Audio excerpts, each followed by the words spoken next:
আমরা যদি বিএনপির কোনো সমালোচনা করি, দয়া করে আমাদেরকে জামাত বলে গালি দিবেন না, মনে অনেক কষ্ট পাই।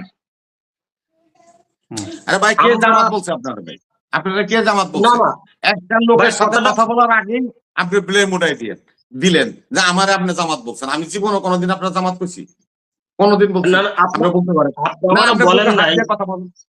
না না, কেন আপনি আমার সম্বন্ধে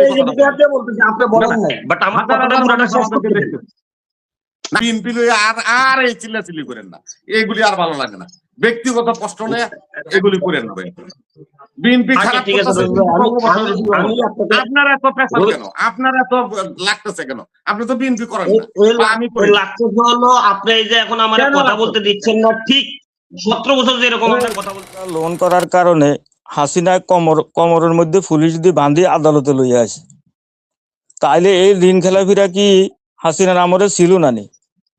যারা 17,000 কোটি টাকা, 1700 কোটি টাকা বা ইয়ার অধিক কম বেশ দেনা আছে, এটাও মানজাত রশি কেন বাঁধলো না? এতারা ওই লিয়াজু করে চলতো। আচ্ছা, এখন আমি রবি ভাই বারবার ফেসাইছি, আমি রবি ভাইকে প্রশ্ন করি যে আমি 10 কোটি টাকা অথবা আমার মতন আরো এরকম 10 লোক 10 কোটি টাকা করে ব্যাংকে ডিপোজিট করছিলাম, আমরা ডিপোজিট করছি।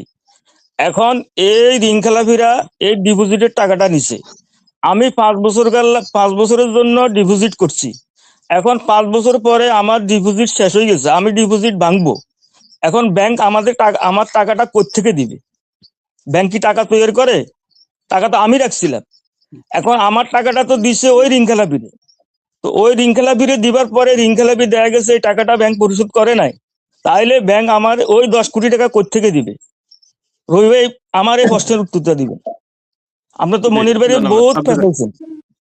না না, ঠিক আছে জাহাঙ্গীর ভাই, আপনার ধন্যবাদ। জাহাঙ্গীর ভাই শুনেন, আপনার যে 10 কোটি টাকা আপনি ডিপোজিট করছেন, আপনি মাসে মাসে লভ্যাংশ নিচ্ছেন না?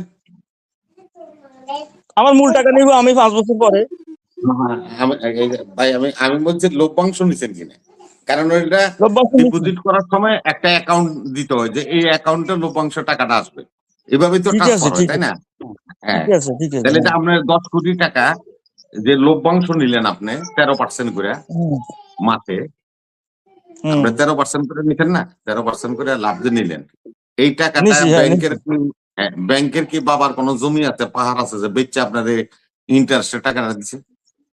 আপনি দিছে, যারা ঋণ খেলাপি তারাই দিছে। এখন আমার মূলধনের দরকার, 5 বছর পরে আমাকে মূলধন তো দিতে হবে। আমি শেষ করি। আপনি কি করলেন? বাংলাদেশের সরকাররা এইবারও যে আরপিও আছে, বা এই যে আমি আরপিওটা আছে আমার কাছে, তারা বলছে যে 10% টাকা আপনি জমা দিয়ে রিশিডিউল করলে আপনি ইয়ে করতে পারবেন, কি জানি এই আপনি ইয়ে হয়ে যাবে, মানে ঋণ খেলাপি থেকে পুনঃতফসিল হয়ে যাবে আপনার লোনটা। এটা তো আমাদের সুযোগ দিচ্ছেন। আমি জাহাঙ্গীর ভাই আপনি বুঝাইতে পারছি যে এটা সরকারি সুযোগ দিল আর একজন ঋণ খেলাপিতে আরো বড় ধরনের ঋণ নিয়ে মাইরা দিয়া সুইজারল্যান্ড, আমেরিকা, কানাডা যে বেগম পাড়া বানানোর লেগা, এটা তো আমরা নিজেরাই করে দিতেছি সুযোগটা। আচ্ছা ভাই, রবি ভাই, যখন নির্বাচন কমিশনার এই বিষয়টা ধরা আরম্ভ করছে, ভাই রবি ভাই, যখন নির্বাচন কমিশনারে এই ঋণ খেলাপিকে ধরা শুরু করছিল, তখন মির্জা ফখরুল ওখানে যাওয়ার উদ্দেশ্যটা কি? না না, উনি গেছে, আমি আমার কথা উনি বলছেন না, আমি কেন যাব? আপনি আরপিও বানাইছেন, এই যে দেখেন ভাই, আরপিওর 16 নম্বর ধারা দেখেন। আমরা ভাই তর্ক করতে করতে আর ভালো লাগে না ভাই, বুঝছেন? এই আরপিওর 16 নম্বর ধারা দেখেন, 16 নম্বর ধারাতে এই যে আরপি, এই যে দেন, এটা যে নির্বাচন কমিশন দেন, হ্যাঁ, আরপিওতে বলা আছে যে আপনি আপনার মূলধনের যেটা লোন নিছেন, আপনি যদি স্টাকে হয়ে যান, ঋণ খেলাপি হন, তাহলে আপনি মূলধনের 10% টাকা আপনি কেন দিলেন? আমার সুযোগটা তো দিচ্ছেন আমাকে টাকাগুলি মেরে খাওয়ার জন্য, রাঘব বল করে।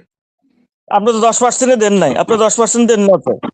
না না না, না দিলে ঋণ ইয়ে হবে না তো, পুনঃতফসিল হয় নাই তো, হয় নাই তো ভাই। না হইলে ভাই আপনি ইয়ে দিতে পারবে না ভাই। এটা তো আমরা মনোনয়ন বাতিল হয়েছে ভাই। ভাই এলে তো আপনার মনোনয়ন বাতিল হয়েছিল।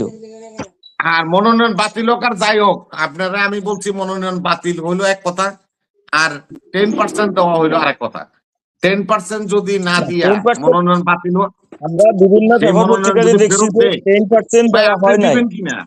আরে ভাই আপনারা আরভিও মানা হয় নাই, আরভিও মানা হয় নাই ভাই, আরভিও মানা হয় নাই। এটা হইলো খেমখেয়ালি, এটা হইলো গায়ের জোর। এরা তারা যে টাকা নিচ্ছে, আমি দিলে দিলাম না দিলে নাই, কিছু কিছু হবে না। এটা হইলো গায়ের জোর, গায়ের জোরের কারণে এখনো চলছে এটা। বিষয়টা হইলো এটা। আপনি যত কথাই ভাই বলবেন আপনি ভাই, জানেন ভাই, এটা আপনি আপনি জানেন ভাই, যত আমি কথাই জানি না ভাই, বলবেন, আমি আপনি ক্ষমা তাদেরকে প্রার্থী সাফা জাহাঙ্গীর ভাই। না না না জাহাঙ্গীর ভাই, আপনার মুরব্বী মানুষ, আমি ক্ষমা প্রার্থী। আপনার যেমনি ইচ্ছা এমনি পেয়ে যান, আপনি কোনো আইনই মানেন না। আমি কি ধন্যবাদ জাহিদ সাহেব, ধন্যবাদ। আব্দুর রহিম, আব্দুর রহিম সাহেব বলেন। কি কর না কর, এখন এখন যে এক বেডির লোকে বেডির মুখে তুমা দেন, আপনার ফুটকির মধ্যে বাইরে আপনার তারা ঢুকাই দিন। হ্যালো, আসসালামু আলাইকুম, আব্দুর রহিম বলেন। সবাইকে সালাম জানাচ্ছি।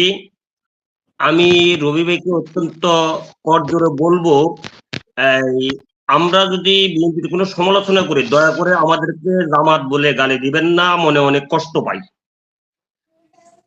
আরে ভাই কে আমরা- জামাত বলছে আপনারা? ভাই আপনারা কে জামাত না বলছে? না একটা লোকের ভাই, সাথে কথাটা- কথা বলার আগেই আপনি ব্লেম উঠাই দিলেন যে আমারে আপনি জামাত বলছেন। আমি জীবনে কোনোদিন আপনার জামাত কইছি? কোনোদিন বলছি? না না, আপনি বলতে পারেন আপনি না, আমার আপনি বলেন বুকে হাত নাই। দিয়ে কথা বলেন। তা না না, কেন আপনি আমার আমি সম্বন্ধে এই এই যে কথাটা বুকে হাত বলেন? দিয়ে বলতেছি, আপনি বলেন না, না, নাই, বাট আমার হাজার কথাটা হাজার পুরোটা মানুষ শেষ আমাদেরকে করতে দেন। দেখতেছে।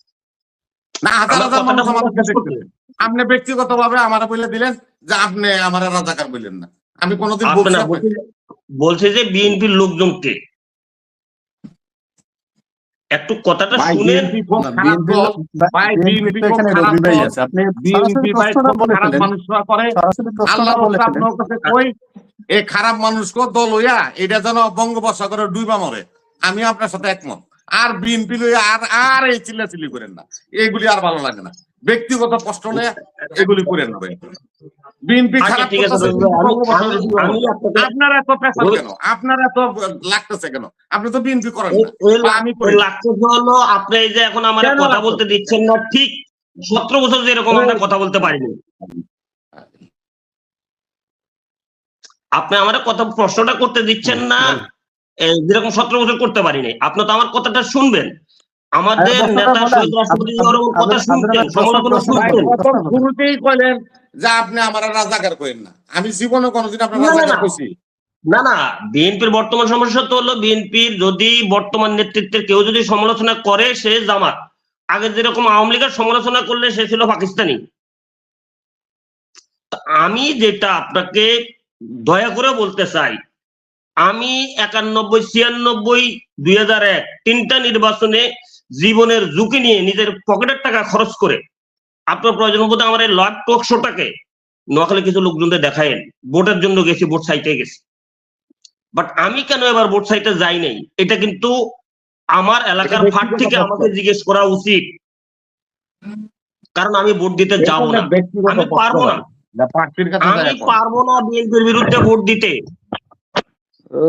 এবার আমি আপনাকে প্রশ্নটা করি, এই যে ঋণ খেলাপি নিয়ে আপনি যেটা বলছেন, আমি অর্থনীতির সামান্য একজন ছাত্র হিসেবে বলি, আপনারা সকলের উদ্দেশ্যে বলি, মনির ভাই আপনিও ব্যাপারটা খেয়াল করবেন, টাকার গায়ে লেখা থাকে সাইবা মাত্র ইহার বাহককে দিতে বাধ্য থাকিবে। আপনারা যে ঋণ নিয়ে, ঋণ খেলাপি নিয়ে কথা বলতেছেন, এই জিনিসটার সাথে জড়িত হলো টাকা। এখানে হলো একজন ডিপোজিট করে, আরেকজন ঋণ নেয়, ব্যাংক হলো মধ্যস্বত্বভোগী, মাঝখান। এখন আপনি যে আপনার এখানে ডিপোজিট রাখে, আপনি এফডিআর বলেন না যাই বলেন, সে কিন্তু টাকা চাওয়া। আচ্ছা, মামুন সাহেব বলেন। মামুন ভাই কোনো প্রশ্ন থাকলে আদিন স্যার প্রশ্ন থাকলে বলেন। বিসমিল্লাহির রহমানির রহিম। সম্মানিত উপস্থিতি, আসসালামু আলাইকুম। তর্ক বিতর্ক গুলো শুনতে ভালোই লাগে ভাই। এখন তো এমন একটা পর্যায়ে, রাজনীতি পর্যায়ে নিজেদের আত্মসমালোচনা চেয়ে অন্যের দুর্নামে বেশি করতেছে। এর থেকে বোঝা যায়, হাসিনুর স্যার, এর থেকে বোঝা যায় যে প্রতিদ্বন্দ্বী তারা যে অনেকটা দুর্বল হয়ে গেছে, প্রতিপক্ষকে যেহেতু তারা আদর্শ দিয়ে, কোনো যুক্তি দিয়ে, কোনো তর্ক দিয়ে হারাতে পারছে না, তাই তারা এখন মনে করতেছে তারা নিশ্চিত হয়ে গেছে কিভাবে দুর্নাম করা যায়। এটা অনেকটা গ্রামের মহিলাদের মতো। আমরা রাজনীতি গ্রামের মহিলাদের মতো চাই নাই, আমরা রাজনীতি চাইছি জাতীয় প্ল্যাটফর্মে এসে প্রতিটা রাজনীতি দল তাদের আদর্শিক কথাবার্তা বলবে। রবি ভাই কেন যেন এখন গ্রামে মহিলাদের মতো ঝগড়াটে হয়েছে আমি বুঝি না। আর ঋণ খেলাপির কথা ভাই বলেন, ঋণ খেলাপি প্রশ্নটা বলেন গ্রামের মহিলা হয়েছে নাকি সেটা আবার প্রশ্ন বলেন। আপনি তো একটা খুচরা দিয়ে দিলেন যে গ্রামের মহিলা হয়ে গেছে, এখন পাল্টা আপনার উত্তর দিলে এখন তো দিবে। আচ্ছা হাসিনুর ভাই, গ্রামের মহিলাদের মধ্যে হাসিনুর ভাই আপনি একটা খুচরা বলছেন দিলেন। যে আপনি দর্শকগুলোকে কেন তর্ক করেন? ও আমি আমারে কইতেছে আমি গ্রামের মহিলাদের মতো না, আমি তো ওরে দেই হিজলার মতো। ও তো বলেন হিজলা। বলেন রবি ভাই, আপনার সঙ্গে এগুলো কথা বলতে একটু ভালো লাগে, বলেন বলেন। এই সমস্ত শব্দ না বলা ভালো। আচ্ছা, আপনি প্রশ্নটা বলে ফেলেন। ধন্যবাদ ধন্যবাদ ভাই, ধন্যবাদ ধন্যবাদ মনির ভাই, ভাই, মনির ভাই, ধন্যবাদ। মনির ভাই ওরে সরানেন দেয়, ওই রংপুরের বিভাগ রংপুরের ইয়া বানাইবো, মেগা সিটি বানাইবো, জামাতের আমির কই আইছে। এগুলি হলো শয়তান ফাজিলামি করার লিগে।